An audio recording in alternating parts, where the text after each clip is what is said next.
A low-scoring Thursday night slugfest propels Texas to 2-2.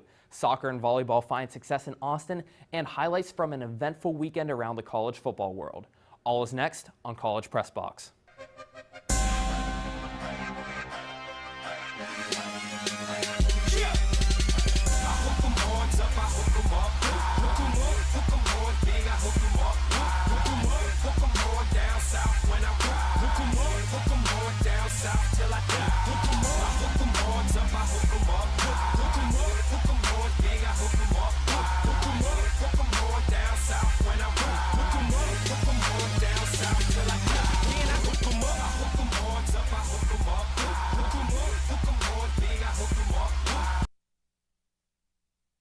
It's been 4 days since Texas kicked off college football's Week 5 with a showdown in Ames against the Iowa State Cyclones.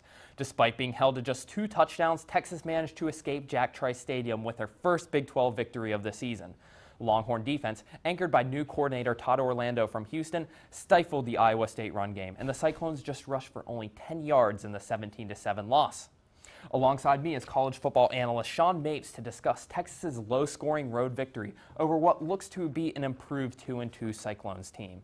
Sean, the Texas defense held the Cyclones to just 7 points. As mentioned earlier, Iowa State only obtained 10 rushing yards, and their quarterback Jacob Park threw 3 interceptions to the Texas defense. Seemed like Deshaun Elliott's just catching those passes left and right.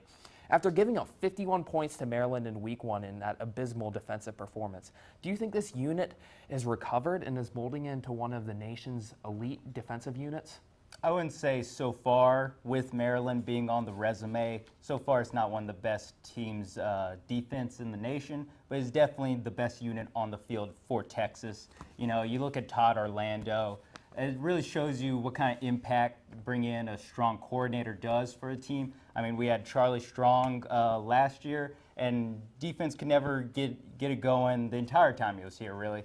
Then Texas brings in an offensive guy in Tom Herman, and the first thing that's fixed is the defense. It really shows you how much credit Todd Orlando deserves for, you know, causing these turnovers. You mentioned Deshaun Elliott. Malik Jefferson's all over the place. Chris Boyd's turning around. Holton Hill. Go on and on. It really shows you what kind of impact Orlando's had. Yeah, it seems like Texas has been doing a lot defensively ever since that Maryland game. Shut out San Jose State, held USC to just 17 in regulation, another great performance against Iowa State. Now moving to the opposite side, what do you make of this offense in this performance? Did quarterback Shane Buechele, who started instead of Ellinger, did he do what was necessary to win this game, or do the Longhorns need to find a new way to spark their offensive production? I would say Buechele did enough not to lose, but he also didn't do nearly enough to inspire hope into his critics. You know, under 200 yards passing against a pretty bad Iowa State defense, I'd say. You know, you have Connor Williams go out in the UCLA game or USC game. Offensive line struggled since then. I think the mobility that Sam Ehlinger could really bring a well-needed punch to this offense, help the running attack a little bit. I think, you know, if you think about the USC game with Ehlinger, most of the plays he made were outside the pocket where things were breaking down the stretch. I think it's time to put in the freshman full-time. Yeah, they didn't show too much offense except for that last drive in the USC game. But then again, the defense with Iowa State gave up 44 points to Iowa, and Iowa's not known for their offense. And then Texas goes and just scores 17 against them. Hence, Iowa State did lose one of those games. They did win the other one, but they lost the low-scoring one. And oh, they did lose both of those. But Bill Snyder's Kansas State Wildcats, they've had 9 wins in 4 of their last 6 seasons. They're a tough team. They started the year ranked, but have that 14-7 loss to Vanderbilt. They're coming to Austin this Saturday. This team's renowned for its stout defense. What primary area does Texas need to focus on to improve to 3-2 and beat the Wildcats? It's got to be the rushing attack, Steve. When you have Kansas State, you know what they're going to do. They're going to run the ball, try to dominate possession. Texas has to try to get some of that back in the run game.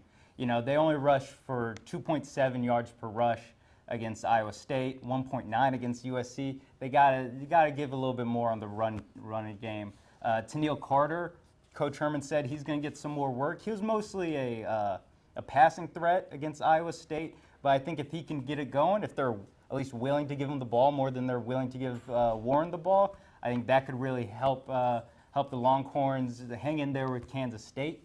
Also, again, Ellinger, he's a runner. You can use him as a runner, and that's why I think Ellinger should at least get a chance. I get it if he doesn't start, he should at least have a package in there for him.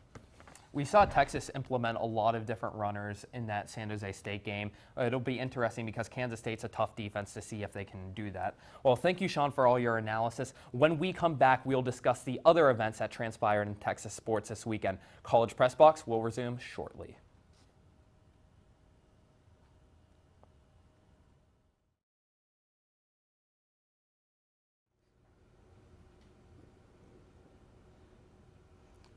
Hi, welcome again to College Press Box. Outside of football, various fall sports at Texas are underway and nearing midseason form at the moment. As the October air settles in, here's what's going on with the Longhorns. Next to me is Hannah Nevlud, and she will talk about swimming and diving this week. Men and women swimming and diving participated in some intra-squad competition this weekend. The men's three-time defending NCAA champion team completed their annual meet with the white-topping orange 175-104. Texas opens its 2017 and 18 season next month, October 20th and 21st, with a double duel against Florida and Indiana in Gainesville, Florida. Moving from the water to the greens, the Texas men's golf currently checks in the rankings at number 20. The team is currently in the midst of the competition at the Nike Collegiate Invitational in Oregon. Senior Scotty Scheffler started strong with an eagle to finish at 2 under in the first round, leading Texas to 11th after one round of play. Texas men's tennis went to Tulsa, Oklahoma to compete in the ITA All-American Championships, one of college tennis's major championships. Senior John Meesh stretched his winning streak to 8 matches after taking down Nebraska's Isaac Nordy in the final round of pre-qualifying to earn a spot in the qualifying draw. He moves on to today's qualifying competition and needs 3 more wins in the qualifying draw to advance in the tournament's main draw. UT juniors Leonardo Tellez, Rodrigo Banzer, and Adrian Ortiz will join me in the qualifying draw, while junior Harrison Scott and sophomore Yua Ito have already secured spots in the main singles draw. Qualifying draw competition runs today and tomorrow in Tulsa, and the main draw opens on Thursday. Moving to women's tennis, Texas women's tennis is fighting to qualify for the ITA All-American Championships right now. On Sunday, day 1 of the pre-qualifying singles matches, 2 Texas athletes competed.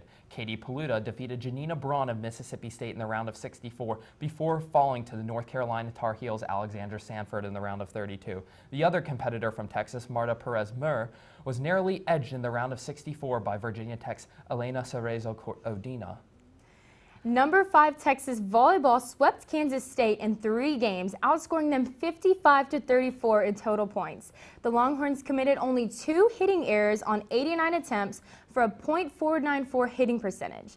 They had 46 kills total, with sophomore Micaiah White leading with 14 kills and freshman Lexi Sun with 10 kills. That's White's 10th consecutive match with double-digit kills.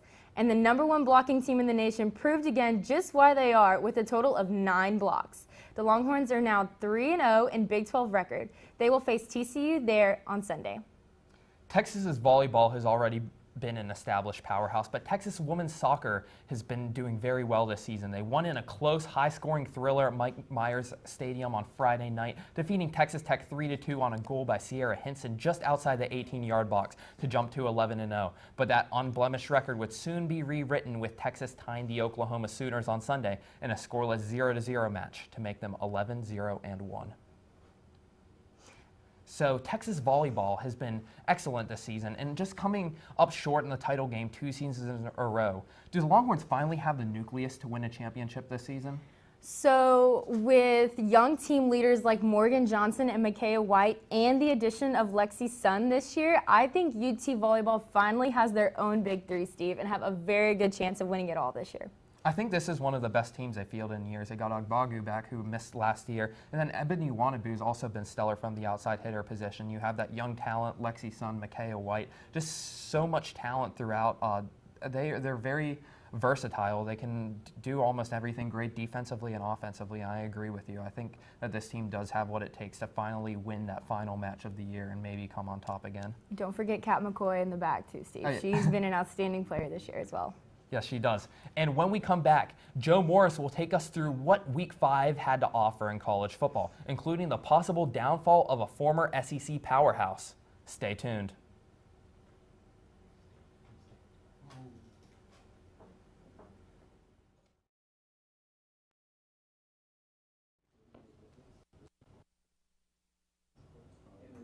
Welcome back to Unhooked. I'm Joe Morris, here to bring you all the exciting news from college football this past week. First, we begin the action in Tuscaloosa, Alabama, where the Ole Miss took on last year's SEC champion, Alabama. Ole Miss coach Hugh Freeze said he wanted his squad to get better at running the ball, and there's no team to try that against better than Nick Saban's Alabama.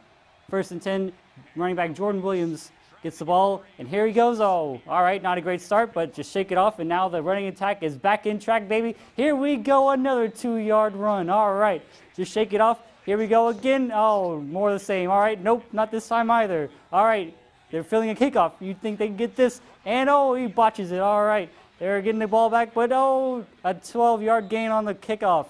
Not too good, folks. All right, and we're back to the whole not running the ball well. Oh, about another missed catch. All right, and it's another second backfield, and another 2-yard gain. And man, this whole team isn't doing too good, but luckily Alabama did, because Jalen Hurts to Josh Jacobs for the 18-yard touchdown, and I don't even have to show you the rest. Bama just rolls over him 66-3. Next, we go down to Death Valley, where the Tigers put everything on the line against lowly Troy. And as you'd expect, Troy took an early lead, but the Tigers fought back, bringing the game to just 3 points when this touchdown to Foster Moreau made the game 24-21, and Troy would hold on to win. All right, here on Unhooked this season, we've brought you things from like the top 5 plays of the week. We've brought you the worst 5 plays of the week, but now we here are proud to present the top 3 least impactful plays of college football week 5. First up, Iowa State quarterback Jacob Park scrambling around, looking to find someone. He throws, he heaves up for air, and it is incomplete. Next, we go to Georgia, going to Georgia, kicking the point after a touchdown, and it's good, baby, 17-0. And we end the game with number 1, Clemson quarterback Kelly Bryant, pass incomplete to Deion Kane. And now, boy, wasn't that exciting. All right, thank you for tuning in to Unhooked, and be sure to stay tuned for Steve Helwick, if that is his real name, wrapping things up here on College Press Box.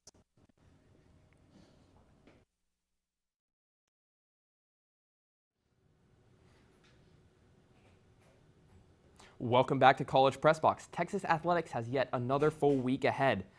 Men's and women's tennis right now are both in full swing at the ITA All-American Championships that are going on as we speak. Time to hit the clubs. Men's and women's golf are both up north competing in tournaments. Men's is in Oregon right now for the Nike Collegiate Invitational, and women's is in Minnesota right now for the Annika Collegiate. Time to move on to the soccer field. In Austin on Mike A. Meyer Stadium, the Texas soccer team will face TCU on Friday night, 7 p.m. The game is watchable on Longhorn Network. And for volleyball, the Longhorns will also play the TCU Horned Frogs at 2 p.m., but this time in Fort Worth. The game is watchable on ESPN2, and the Longhorns have a 5-game winning streak and 3-0 Big 12 heading into the match. And of course, the football game against Kansas State will transpire on Saturday night at DKR on FS1 at 6 p.m. The Longhorns and Wildcats will both face off to try to keep their Big 12 records undefeated as we hit midseason. TSTV Game Day was live this weekend at Whitaker Fields to cover men's club soccer. We have Eric Goodman and Justin Morris calling the highlights in Texas A&M's 2-0 win over the Texas Longhorns men's club soccer team. Welcome back. We're at Whitaker Field, Texas and Texas A&M. Eric Goodman and Justin Morris have the call. We'll see you at the end of the game. Picone, Nagaich with space. Nagaich will try a cross, swirling in, and that's headed in. What a save. What a save there from Barbero. And Picone working hard. Has a man, and it's just off the feet of Montez there. Head and hands moment for him. Oh my goodness, what a chance that was. Honecker down to the touchline. Big battle. Tanaka will eventually come out with possession. Oh, and that is straight to the Aggies there. Beautiful flick on there for the Texas A&M Aggies, and it's finished. David Lee putting Texas A&M up 1-0. What a vital away goal that could be for their season. And you have to give an immense amount of credit to the pass there. A beautiful flick on that one, right to David Lee's feet. All he had to do was send it past Duncan.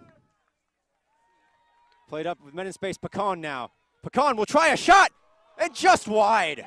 Another outstanding chance from Picone, and he can only put it just outside. He beat Barbero, the keeper, but he also beat the post there, and it'll be a goal kick. Flicked on, and Hurt has it in the midfield for Texas A&M. Sends a beautiful through ball, and Duncan will have to come out. Can't get it, and it falls to Ian Burns for Texas A&M, and it's 2-0, breaking Texas Longhorn hearts there. And now it is a very, very tall task for the Longhorns to come back. Connor Hurt, what a pass from him to set that goal up. Duncan will absolutely want to have that one back. And Ian Burns had really the easiest role in that goal. Basie in, and it falls to Freethy now. Freethy, can he get a shot off? What a save by Barbero there. Fed inside. Duncan got down and did just enough for now. And that will do it for the Aggie attack and for this game. The Texas A&M Aggies improved to 4-1 on the season, and this will feel as good as any of those other three. And for Texas, their second loss on the year, and this will hurt. Don't forget to catch more of the action like our live broadcasts by following @TSTV Sports on Twitter and liking our page on Facebook. Come back on Wednesday night to catch some more college football, NFL, and NBA debate on College Crossfire at 9 o'clock. Until then, I'm Steve Helwick, signing off for the night on College Press Box.